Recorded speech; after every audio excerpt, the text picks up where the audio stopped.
Hi friends, welcome back to my YouTube channel. Last video में मैं discuss कर रही थी कि ओस्मो रेगुलेशन जो है वो किस तरह से परफॉर्म की जाती है ओस्मो कन्फॉर्मर्स में, ओस्मो रेगुलेटर्स के अंदर। तो आज मैं डिस्कस करने वाली हूँ कि टेरेस्ट्रियल एनिमल्स जो हैं उनके अंदर ओस्मो रेगुलेशन कैसे की जाती है। ओस्मो रेगुलेशन मैं आपको पहले ही बता चुकी थी लास्ट वीडियो के अंदर। अगर आपने मेरी लास्ट वीडियो नहीं देखी तो आप उसको ज़रूर देख लीजिए, और डिस्क्रिप्शन में जाकर अगर आपको वीडियो ना मिले तो आप मेरे डिस्क्रिप्शन में लिंक रख रही हूँ, ठीक है। तो आप वहाँ से जो है मेरी लास्ट वीडियो ओस्मो रेगुलेशन के ऊपर आसानी से देख सकते हैं। चलें जी, तो टेरेस्ट्रियल एनिमल के बारे में बता रही थी कि टेरेस्ट्रियल एनिमल जो है वो ऑस्मो रेगुलेशन कैसे करते हैं। तो ऑस्मो रेगुलेशन एक ऐसा प्रोसेस है जिसके अंदर बॉडी का साल्ट और वाटर जो कंसनट्रेशन होती है उसको मेंटेन किया जाता है with that of external environment. तो टेरेस्ट्रियल एनिमल कैसे करते हैं कि वाटर और सॉल्ट की कंसनट्रेशन को कैसे मेंटेन करते हैं, तो यहाँ पे देख लेते हैं। तो सक्सेसफुल ग्रुप जो है वो लैंड एनिमल्स के, जिसमें टेरेस्ट्रियल एनिमल्स हैं वो कौन से हैं? आर्थ्रोपोड्स हैं, रेप्टाइल्स हैं, बर्ड्स हैं एंड मैमल्स हैं। तो सबसे पहले देखते हैं कि ये क्या ऐसी स्ट्रेटजीज करते हैं जिसकी वजह से ये सॉल्ट और वाटर को अपनी बॉडी के अंदर कंसनट्रेशन को मेंटेन करते हैं। तो first one is water proof external covering. सबसे पहले क्या करते हैं कि ये वाटर प्रूफ जो है एक्सटर्नल कवरिंग के ऊपर प्रेजेंट होती है। तो presence of chitinous exoskeleton in arthropods. Arthropods के ऊपर क्या होता है कि एक हार्ड स्केल्टन प्रेजेंट होता है, हार्ड कवरिंग प्रेजेंट होती है, और डेड कैरेटिनाइज स्किन भी प्रेजेंट होती है वर्टिब्रेट्स के अंदर, ठीक है। ये बेसिकली अडेप्टेशन होती हैं आर्थ्रोपोड्स के अंदर, काइटिनियस एक्सोस्केलेटन, और वर्टिब्रेट्स के अंदर कैरेटिनाइड स्किन प्रेजेंट होती है डेड, जो क्या करती होती है वाटर लॉस को उनकी बॉडी से कम कर देती है, रिड्यूस करती है। सेकंड जाता है storing and excretion of solid waste, ठीक है। रेप्टाइल्स, बर्ड्स और इंसेक्ट्स क्या करते हैं कि अपनी जो एक्सक्रीशन करते हैं the form of uric acid करते हैं, ठीक है। अब यूरिक एसिड जो होता है ये इनसोल्युबल होता है वाटर के अंदर, और इसको सिर्फ बहुत कम वाटर चाहिए होता है, ऑलमोस्ट 10 ml चाहिए होता है 1 ग्राम के लिए, कि ये यूरिक एसिड बॉडी से जो है वो रिमूव हो या एक्सक्रीट आउट हो। तो इसलिए क्या होता है कि ये इस फॉर्म में जिसको स्टोर कर लेते होते हैं यूरिक एसिड की फॉर्म में जो एक्सक्रीशन करते हैं, सो दैट उनकी बॉडी से जो वाटर है वो बहुत कम जो है वो एक्सक्रीट आउट हो।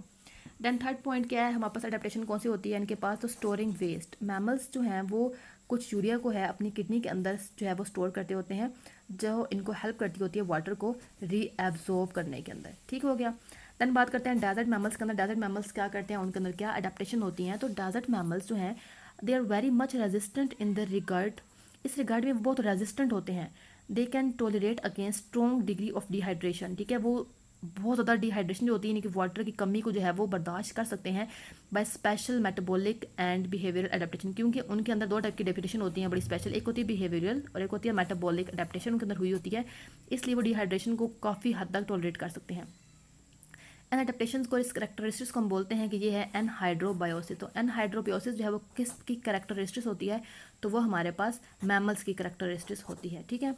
एक्चुअली ये एनिमल्स क्या करते होते हैं कि ये एनिमल्स जो हैं वो डेजर्ट प्लांट्स की जो सीड्स होती हैं उनके ऊपर फीड करते होते हैं, जिसके अंदर कार्बोहाइड्रेट स्टोर हुई होती है बड़ी ज़्यादा अमाउंट के अंदर।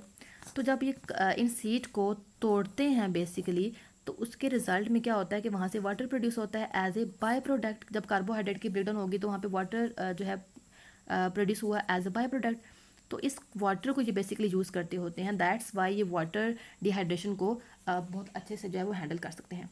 एग्जाम्पल आ जाती है हमारे पास ये डेजर्ट मैमल में, तो वो हमारे पास है kangaroo. Kangaroo is the best example basically, ठीक है। कैंगरू रैट की बात हो रही है, तो कैंगरू रैट जो है वो बेस्ट एग्जाम्पल है डेजर्ट मैमल की, ठीक है।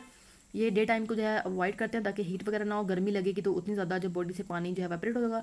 और ये क्या करते हैं कि नाइट के अंदर बाहर निकलते होते हैं, रात को निकलते हैं, दिन को नहीं आते। और 90% जो वाटर होता है जो ये यूज़ करते हैं तो वो मेटाबॉलिक वाटर होता है, जो कि इन्होंने सेलुलर ऑक्सीडेशन से जो है वो ड्राइव किया होता है, ठीक है। और ये उस वाटर को यूज़ करते हैं, इस मीन कि इनके अंदर बेस्ट जो है वो अडेप्टेशन हुई होती है, ठीक है। That was all about okay. Then यहाँ पे है कि हमारे पास ऑल्दो ऑस्मोसिस की बात करते हैं तो जो किडनी है वो एक मेजर ऑस्मो रेगुलेटरी ऑर्गन होती है, ठीक है। हम बात करते हैं अगर हम मैन की, ठीक है, तो हमारे अंदर जो है ऑस्मो रेगुलेटरी ऑर्गन जो है वो मेजर कौन सा होता है? तो वो हमारी बॉडी के अंदर किडनी प्रेजेंट होता है, ठीक है। उसके बाद हमारे पास स्किन भी होती है, लंग्स भी हैं, ये भी ऑस्मो रेगुलेशन के अंदर इंपॉर्टेंट रोल प्ले करते हैं, but the main one is kidney, ठीक है। वाटर और इलेक्ट्रोलाइट्स जो होते हैं वो हमारी बॉडी में से पसीने की फॉर्म, यानी कि स्वेट ग्लैंड्स प्रेजेंट होते हैं हमारी बॉडी के अंदर, तो वहाँ से पसीना निकलता है, तो उसकी फॉर्म में भी जो है स्किन से निकलते रहते हैं, ठीक है। जिसके रिजल्ट में हमारी जो स्किन होती है वो मॉइस्चराइज होती रहती है, और वो स्किन जो है वो कूल रहती है, सरफेस जो है वो ठंडी रहती है। वाइल जो लंग्स होते हैं वो भी कुछ अमाउंट के अंदर वाटर जो है एक्सपेल करते हैं in the form of mucus, ठीक है। म्यूकस सिक्रेशन के रिजल्ट में भी जो है पानी लॉस होता है। और उसके बाद जो है सैक्रो सिक्रीशन होती है और जो है वाटर वेपर्स भी एवेपोरेट होते हैं। दैन किडनी की बात करते हैं, क्योंकि हमने कहा कि किडनी जो होती है वो एक मेन ऑस्मो रेगुलेटरी ऑर्गन होती है, ये ज़्यादा इंपॉर्टेंट होती है हमारी बॉडी के अंदर जो ऑस्मो रेगुलेशन में इन्वॉल्व होती है। तो इसको डिस्कस करते हैं, थोड़ा सा हम इसका इंट्रो ले लेते हैं। तो अगर वाटर जो है वो बहुत ज़्यादा लॉस हो जाता है बॉडी से, तो क्या होता है कि हमारी बॉडी फ्लूइड जो होता है वो कंसनट्रेटेड हो जाता है, ठीक है। बट अब क्या होता है कि अगर वाटर लेवल जो है इट बिकम्स हाई, बॉडी के अंदर हाई हो जाएगा, तो जो बॉडी फ्लूइड है वो डाइल्यूट हो जाएगा। समझ आया? जब पानी जो है बॉडी से बहुत ज़्यादा निकल जाता है, लॉस जाता है, तो बॉडी के फ्लूइड को बोलेंगे ये कंसनट्रेटेड हो गया है। लेकिन अगर पानी बहुत ज़्यादा है बॉडी के अंदर, तो हम कहेंगे कि बॉडी फ्लूइड क्या है, वो हमारे पास डाइल्यूट है। सो किडनी जो होती है वो डिफरेंट मैकेनिज्म परफॉर्म करती है। अगर पानी ज़्यादा हो जाता है तो ग्लोमेरुलस पार्ट जो है वो इसको क्या करेगा, फिल्ट्रेशन इंक्रीज़ कर देगा। अब फिल्ट्रेशन इंक्रीज़ करने से क्या होगा कि फिल्ट्रेशन ज़्यादा हो तो वाटर जो है वो एक्सक्रीट आउट हो जाएगा। सो बैलेंस को मेंटेन करने के लिए रिजल्ट में क्या होगा, हाइपोटोनिक सोल्यूशन बन जाएगा। बट अगर वाटर लेवल बहुत कम है बॉडी के अंदर, तो किडनी क्या करेगी, ज़्यादा से ज़्यादा पानी को एब्जॉर्ब करेगी और साल्ट को सिर्फ जो है सीक्रेट करेगी। एज अ रिजल्ट हम कहेंगे कि ये हाइपोटोनिक सोल्यूशन जो है वो प्रोड्यूस हो गया। इट्स मीन कि वाटर कंसनट्रेशन लो है बट साल्ट कंसनट्रेशन जो है वो क्या है, हाई है। तो आपको ये जो डिफरेंस है हाइपोटोनिक सोल्यूशन और हाइपोटोनिक सोल्यूशन का, ये आपको जो है डिफरेंस बेसिकली रिमेंबर करना चाहिए।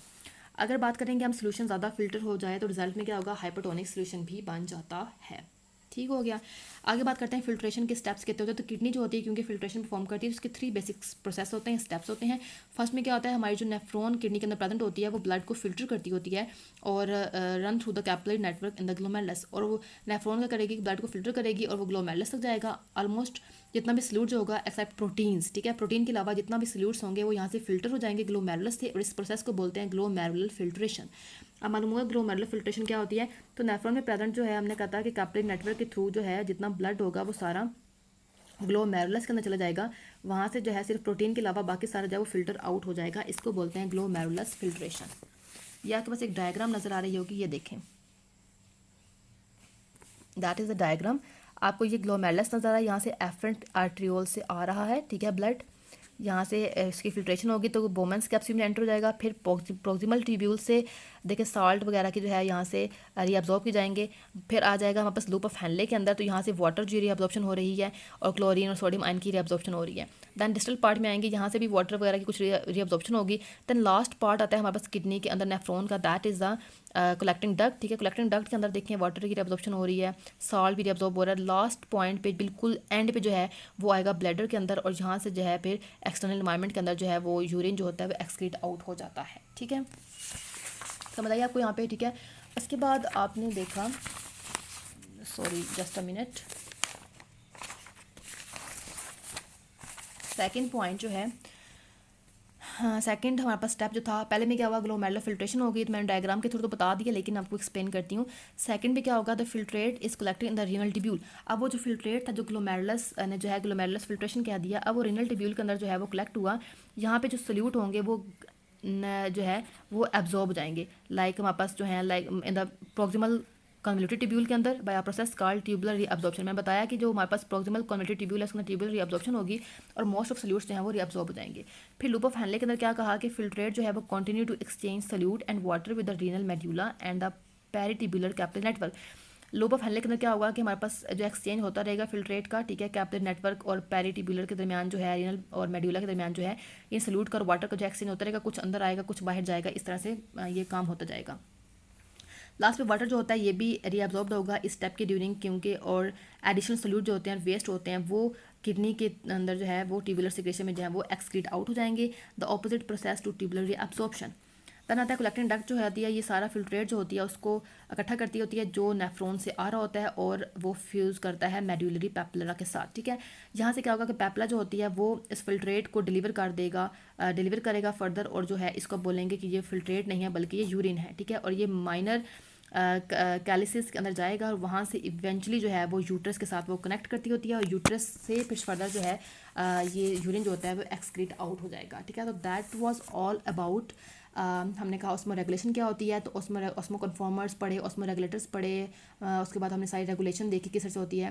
टेरेस्ट्रियल एनिमल्स में हमने पढ़ा लास्ट वीडियो में वो सब पढ़ा था, और आज की वीडियो में हमने सिर्फ पढ़ा कि टेरेस्ट्रियल एनिमल्स के अंदर वो सारे कौन से ऐसे एडेप्टेशंस करते हैं ताकि उनकी बॉडी से सॉल्ट की और वाटर की जो है ज़्यादा एक्सेस लॉस ना हो जाए, ज़्यादा अंदर बॉडी में एक्युमुलेशन ना हो जाए।